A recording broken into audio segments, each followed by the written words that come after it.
Eu acho que isso é absolutamente normal. Você tem que fazer vínculo com alguns políticos. Uhum. Até mesmo para conseguir minimamente algum projeto para dentro das comunidades e tal.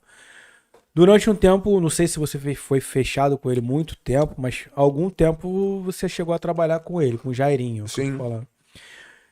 Como que era o Jairinho ali, cara? Porque assim, ele também era um cara daqui de dentro em que as pessoas acreditaram muito nele. Tanto que ele foi eleito na primeira vez com 24 mil votos. Foi um dos vereadores mais votados Uhum. na época em sua primeira eleição. Então os moradores aqui acreditaram muito no Jairinho, né? E ao longo do tempo ele foi se mostrando falho. E por último ele cometeu essa barbaridade que a gente Ah. viu na mídia aí, né? Como que foi você ter recebido essa notícia e como foi ter trabalhado com ele? Como ele era, assim, no teu entender ali? Então, o Jairinho, o núcleo duro da equipe dele era formado por uma parte de amigos meus. Sim. E o ponto fraco do Jairinho era justamente projetos. E aí o pessoal falou, viu que ele tinha caído de votação na campanha de 2016. Então, quando chegou 2020, o pessoal falou, pô, tem que trazer o Binho. O Binho é um cara que entende de projeto e não sei o quê. E aí, quando eles me fizeram essa proposta, eu de pronto tava desempregado, eu Natural. tava quebrado ali. Aceitar. Só que aquela coisa, eu fui lá conversar com ele. E falei pra ele, para trabalhar contigo tem uma condição, tem que investir em projetos. E não sei o que, e tal, tal, tal, tal. E eu tava com um projeto, que eu tava um novo projeto iniciando, eu falei, eu tô com tantas pessoas lá, voluntárias, preciso que essas pessoas sejam remuneradas.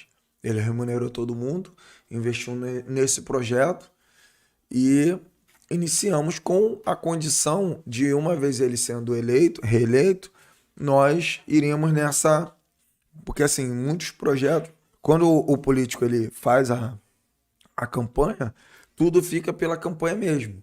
Então, não existe um desenvolvimento Após. após as eleições. E o meu pacto com ele era justamente esse. Quando essa notícia do assassinato desse crime hediondo aconteceu, os meus amigos que estavam com ele, que conviviam com ele há 20 anos, eles falaram, cara, é impossível.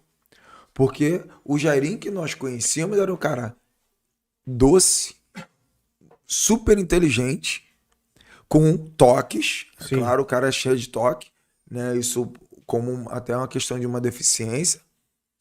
E ali eu falei, eu não tinha essa opinião porque eu não tinha essa vivência toda. Eu conheci o Jairinho Pouco tempo. pouco tempo e tinha apenas uma relação política de uma construção que a gente. Até mesmo pelo cargo não, pela visibilidade que você tinha dentro da comunidade, os projetos que você Isso. tinha ali. E aí eu desenvolvi um projeto de marketing político, o projeto Já que aí foi um grande boom que fez com que ele fosse aceito lá na Vila Aliança, que esse projeto fosse desejado em outros territórios, e ali eu fiz a minha parte. Quando eu percebi que não aconteceria o projeto, Não seria que a gente. recíproco, né? Vamos Quando, dizer quando assim. assim, ele foi eleito, aí ele já estava passando esses problemas nos bastidores sem ninguém saber. Ele já não atendia mais ninguém. Os telefones. A gente se conversava de madrugada. Então o cara parou de receber. E aí o que eu fiz? Falei, pô, cara, o vereador da minha área, lá da Vila Aliança, foi eleito, o Márcio Santos. E o Márcio Santos, primeira atitude que ele tomou foi reunir as lideranças da Vila Aliança. E me chamou. Sim. E quando ele me chamou, ele falou, bem, eu quero conversar contigo. Mas aí tu já tinha. Aí o que eu falei, ó, quando a galera me chamou para trabalhar com o Márcio Santos, eu falei, eu preciso sair pela porta da frente lá do Jairinho. Sim, sempre. Então, eu saí do Jairinho em fevereiro e fiquei disponível para o mercado. Então, porque a política é um mercado. Sim. Então, quando você sabe o seu lugar nesse mercado, como um jogador de futebol, um jogador, um Gabigol, ele não vai sair do Flamengo para jogar no Bangu.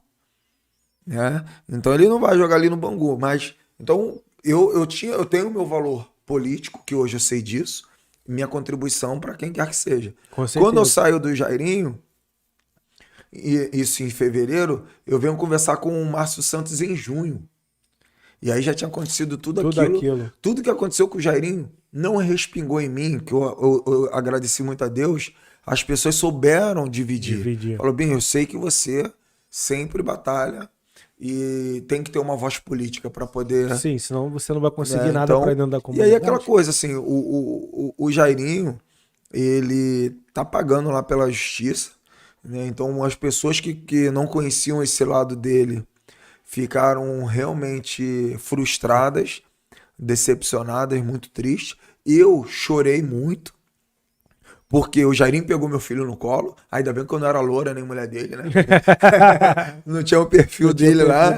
Então, assim, mas eu chorei muito quando eu trabalhava no Degase, quando eu ouvi a notícia no rádio, no carro, e aí confirmando que ele tinha cometido esse crime.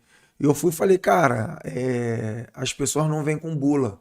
E ele não dava nenhum sinal sobre isso. Nada. Mas eu agradeci a Deus pelo já não está mais vinculado. Não está, lamentei pela morte daquele menino. Eu choro até hoje quando eu vejo aquele pai, o pai daquele moleque. Porque eu tenho um filho, o Henry, ele é meses mais velho que o meu filho caçula. Então, quando você se coloca no lugar daquele pai, daquela criança que sofreu todo aquele mal, é inaceitável que a justiça divina assim seja feita.